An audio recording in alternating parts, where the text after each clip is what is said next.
Hi friends, எல்லோரும் நல்லா இருக்கீங்களா?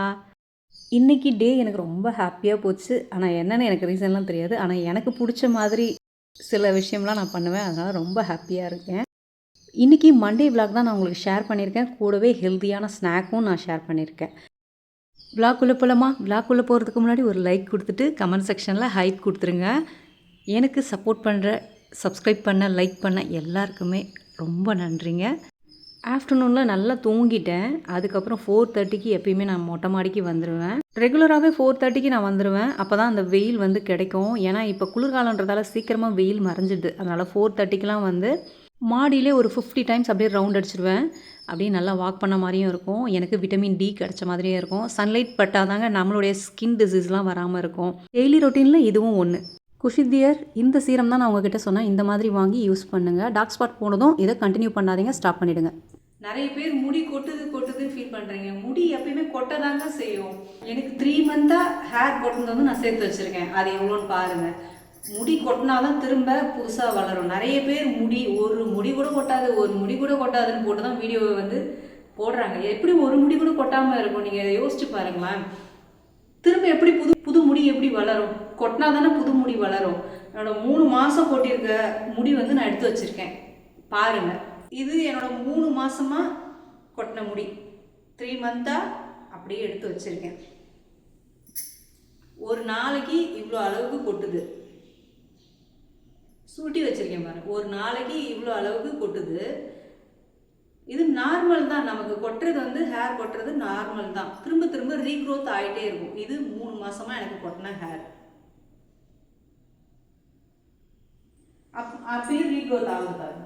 கொட்டுற முடி கொட்டிக்கிட்டே தாங்க இருக்கும். ஏன்னா அது டேமேஜ் ஆகியோ இல்லை வேர்க்கால் லூஸ் ஆகியோ கீழே விழுந்துட்டு தான் இருக்கும். நம்ம ஸ்கேல்ஃபை நல்லா டீப்பாக க்ளீன் பண்ணாலே நல்லா ஹேர் க்ரோத் ஆகும். ஹெல்த்தியான ஃபுட்டும் ஸ்கேல்ஃபை நல்லா க்ளீனாக வச்சுக்கிட்டோம்னா நல்லா ஹேர் க்ரோத் நல்லா இருக்கும். அதனால் நீங்கள் எதுவும் ஃபீல் பண்ணாதீங்க.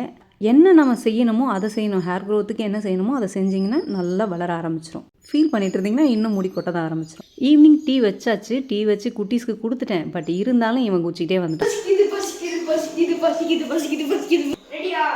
ரெடி ஆகிட்டே இருக்குமா? எப்போ எது செய்ய ஆரம்பித்தாலும் 2 பேருமே சரி அடுப்பாண்ட வந்து ஒரு 2-3 டைமாச்சும் கேட்டுருவாங்க. அந்த பொரிக்கிற டைமில் கொஞ்சம் 2-3 எடுத்து கொடுத்தா தான் வாயில் போட்டுட்டு அதுக்கப்புறம் தான் அமைதியாக ஆவானுங்க. உங்கள் வீட்டு செல்லக்குட்டி எப்படி இருப்பாங்கன்னு சொல்லுங்கள். இன்றைக்கி என் குட்டீஸ்க்கு ரொம்ப பிடிச்ச ஹெல்த்தியான ஈவினிங் ஸ்நாக்ஸ் தான். 1/2 கிலோ வெங்காயம் நல்லா திக்காக அரிஞ்சு வச்சுருக்கேன். கூடவே தேவையான அளவு உப்பு, 1 ஸ்பூன் அளவுக்கு இஞ்சி பூண்டு பேஸ்ட்டு, தனி மிளகாய் தூள் 1 ஸ்பூன், பச்சை மிளகா, 1/2 ஸ்பூன் ஜீரகம், கருவேப்பிலை, கொத்தமல்லி, பெருங்காயத்தூள் இதெல்லாம் சேர்த்து இதை நல்லா மிக்ஸ் பண்ணி விட்டுக்கலாம். இந்த இஞ்சி பூண்டு பேஸ்ட்டு, மிளகாத்தூள் மசாலா எல்லாமே நல்லா வெங்காயத்தில் நல்லா ஒட்டிக்கணும். அந்த ஈரத்துலேயே உப்பு போட்டிருக்கிறதால கொஞ்சம் தண்ணி விட்ட மாதிரி ஆகும். அதுக்கப்புறம் நல்லா மிக்ஸ் பண்ணிட்ட அப்புறம் முருங்கைக்கீரையும் சேர்த்து நல்லா மிக்ஸ் பண்ணிக்கலாம். முருங்கைக்கீரை நல்லா கொழுந்தாக இருக்கணும். அப்போ தான் உடம்புக்கு இன்னும் நல்லது. 1 கப் அளவுக்கு ராகி மாவு, 1/2 கப் கடலை மாவு, 1/2 கப் அரிசி மாவு சேர்த்துட்டு இதோட ஒரு பிஞ்ச் அளவுக்கு சோடா உப்பு சேர்த்துக்கலாம். சேர்த்துட்டு நல்லா மிக்ஸ் பண்ணிடலாம். இதை நல்லா மிக்ஸ் பண்ணிவிட்டு தண்ணி வேணும்னா மட்டும்தான் சேர்க்கணும். உடனே நம்ம சேர்த்துடக்கூடாது. இப்போ இந்த அளவுக்கு இருக்குது. இப்போ கொஞ்சம் கொஞ்சமாக தண்ணி மிக்ஸ் பண்ணிக்கலாம். கொஞ்சம் கொஞ்சமாக தெளித்து பிசைகிறதால நமக்கு தண்ணி எக்ஸ்ட்ரா போகாது, கரெக்டாக இருக்கும். சப்பாத்தி பதம் அளவுக்கு பிசைஞ்சு எடுத்துக்கணும். நான் இப்போ அந்த பதம் காமிக்கிறேன் பாருங்கள். கடலை மாவு பக்கோடா விட இந்த பக்கோடா ரொம்ப டேஸ்ட்டாக இருக்கும். Rich iron. குழந்தைங்க வேணானே சொல்ல மாட்டாங்க. ஏன்னா ஆயிலில் பொரிச்சு தரோம். இந்த கன்சிஸ்டன்சியில் நீங்கள் பிசைஞ்சிக்கிட்டேன்னா அதிக எண்ணெயும் உரியாது. சாப்பிட நல்ல மொறுன்னு சூப்பராக இருக்கும். இந்த ராகியோட வாசனை அவ்வளோ சூப்பராக இருக்குங்க. அப்படியே சாப்பிடும்போது மவுத் அப்படியே எச்சில் ஊறும். அந்த மாதிரி இருக்கும். எனக்கு கடை பக்கோடா விட எனக்கு ராகி பக்கோடா தான் ரொம்ப பிடிக்கும். கடைசியாக ஒரு 2 ஸ்பூன் அளவுக்கு சூடான எண்ணெய் சேர்த்துக்குங்க. சேர்த்து நல்லா மிக்ஸ் பண்ணிக்கோங்க. 10 நிமிஷத்தில் ஈஸியாக செஞ்சிடலாம். ஹெல்த்தியாகவும் இருக்கும். நீங்கள் மாவு பிசையும் போதே நீங்கள் எண்ணெய் காய வச்சிங்கன்னா நல்லா காஞ்சிடும். எண்ணெய் காஞ்சதுமே ஸ்டவ்வை மீடியம் ஃப்ளேமில் வச்சுட்டு இந்த மாதிரி கொஞ்சம் கொஞ்சமாக மாவு எடுத்து நீங்கள் உதுத்து விடணுங்க. எப்பயுமே பக்கோடா வந்து சிம்முக்கும் ஹைக்கும் நடுவில் மிடில் ஃப்ளேமில் வச்சிங்கன்னா ஒன்றும் பாதியமாக வேகாமல் நல்லா வெந்து கிறிஸ்பியாக கோல்டன் கலரில் நமக்கு கிடைக்கும். இது ராகி பக்கோடா தான். ஆனால் கலர் கடைசியாக எடுக்கும்போது எப்படி சொல்கிறேன் பாருங்கள் எப்படி இருக்குன்னு. அவ்வளோ டேஸ்ட்டாக சூப்பராக இருந்ததுங்க. கொஞ்சம் கலர் சேஞ்ச் ஆனதும் கம்பியில் தான் நீங்கள் திருப்பி விடணும். உடனே கரண்டிலாம் போட்டுறக்கூடாது. அந்த ஆனியனில் ஒட்டிகிட்டு இருக்க மாவுலாம் பிரிஞ்சிடும். அதனால் கம்பியில் திருப்பிட்டு இந்த மாதிரி நல்லா கோல்டன் கலர் வந்ததுக்கப்புறம் நம்ம கொஞ்சம் கொஞ்சமாக எண்ணெயிலேருந்து எடுத்துடலாம். இந்த நாட்டு கடலை எண்ணெயில் பொரிக்கும்போது வீடு ஃபுல்லாக மணமாக அப்படியே தூண்டுங்க, பசி அப்படி தூண்டும். அவ்வளோ வாசனையாக இருந்தது. குட்டீஸ்க்கு வந்து நிறைய செஞ்சு வைக்கல, கிட்டத்தட்ட ஒரு 3/4 கிலோ அளவுக்கு தான் செஞ்சேன். அது அப்போவே அந்த டைம்லேயே காலி ஆகிடுச்சு. எங்கள் 4 பேருக்குமே சரியாக இருந்தது. நீங்கள் கடைசியாக ராகி பக்கோடா எப்போ சாப்பிட்டீங்கன்றது சொல்லுங்கள். வாரத்தில் 2 முறை ராகியோட நம்ம முருங்கைக்கீரையும் சேர்த்து சாப்பிடும்போது ரிச் அயன் கிடைக்கும். நமக்கு ரொம்ப ஹெல்த்தியாக இருக்கும். குழந்தைங்களுக்கு அடிக்கடி சளி பிடிச்சிக்கும், ஜுரம் வரும். இந்த இம்யூனிட்டி குறைபாடால் தான் அந்த மாதிரி ஆகும். இம்யூனிட்டி இல்லாத குழந்தைங்களுக்கு வாரத்தில் 2 முறை முருங்கைக்கீரையும் ராகியும் கண்டிப்பாக கொடுங்க. செஞ்சு கொடுத்துட்டு கார்டனுக்கு வந்துட்டேன். ஈவினிங்கில் ஒரு டைம் ஆச்சும் கார்டனை பார்த்தா தான் கொஞ்சம் நிம்மதியாக இருக்கும். கொஞ்சமாக மண் தர விட்டேங்க. சாப்பிட்டு நம்ம தேவையில்லைன்னு போட்ட குப்பையிலேருந்து அந்த விதையிலேருந்து முளைச்ச செடிங்க தான் என் கார்டனில் இருக்கிறது முக்கால்வாசி. என்ன தான் நிறைய நீங்கள் அழகுக்கு செடி வளர்த்தாலும் அது நம்மளை அழகாக்க போகிறதில்ல. மெயினாக மைண்டு ரிலாக்ஸுன்னு வேணால் சொல்லலாமே தவிர இந்த மாதிரி ஆரோக்கியமான செடிங்க மட்டும்தான் நம்ம உடம்பை ஹெல்த்தியாக வச்சுக்கும். ஹெல்த்தியாக வச்சுக்கிறதால நம்ம இன்னுமே அழகாகலாம். அது எப்படி அழகாக்கும் அப்படின்னு கேட்குறீங்களா? இப்போ கார்டனில் நான் வேணான்ற விதையை வந்து சாப்பிட்டுட்டு மீதி போட்டேன். நல்லா வளர்ந்துருச்சு. லெமனு, கீரை எல்லாமே கிடைக்கிது. எந்த கெமிக்கல் உரமும் போடாமல் வீட்டில் இருக்கிற வீணாக போன காய்கறிங்க, அரிசி கழுவுன தண்ணி, நம்ம மிஷின் கழுவுறோம்ல அந்த அரிசி கழுவுன தண்ணி, இது மட்டும்தான் ஊற்றுறேன். நல்லா வளருது, ஹெல்த்தியாக கிடைக்கிது. நல்ல ஆரோக்கியமாக நம்ம சாப்பிடும்போது உடம்பும் ஆரோக்கியமாக இருக்குது. எந்த நோயும் இல்லைன்னா நம்ம உடம்புக்கு தேவையான விட்டமின்ஸ் கிடைச்சா எந்த குறைபாடுமே வராதில்ல. அப்போ நம்ம இன்னும் அழகாகும். இது பேர் மணத்தக்காளின்னு எங்கள் ஊரில் நாங்கள் சொல்லுவோம். மணத்தக்காளிலாம் யார் யாரெல்லாம் சாப்பிட்ருக்கீங்க? இதுவே ரெட் கலரில் ஒரு மணத்தக்காளி இருக்குங்க. ரொம்ப டேஸ்ட்டாக இருக்கும். சாப்பிடும்போது லைட் ஆரஞ்சு மாதிரி இருக்கும். ரொம்ப ருசியாக இருக்கும் அந்த ரெட் கலராக இருக்கிறது. எனக்கு அது கிடைக்கல, ஆனால் பிளாக் கலர் தான் கிடச்சிது. பட் இருந்தாலுமே எத்தனை பேருக்கு தெரியும் இது குடல் புண்ணு ஆத்தோன்றது? நம்ம உள்ளுக்குள்ளே வந்து குடலில் எந்த புண்ணு இருந்தாலும் நம்மளால் சரி பண்ணவே முடியாது. மேலே ஸ்கின்ல இருக்கும்போது என்ன மருந்து வேணாலும் வச்சு ஆற்றிடலாம். ஆனால் இந்த மணத்தக்காளி பழம் நம்ம சாப்பிடும்போது குடலில் இருக்க சின்ன சின்ன புண்ணு கூட சரி பண்ணிவிடுங்க.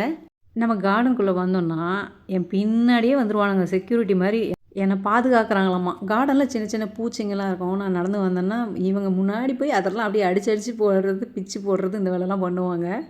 ரொம்ப பாசமாக இருக்கும் இதுங்க. எனக்கு இவங்களெல்லாம் பார்க்கும்போதே ரொம்ப மைண்ட்லாம் நல்லா ரிலாக்ஸ் ஆகிடும்.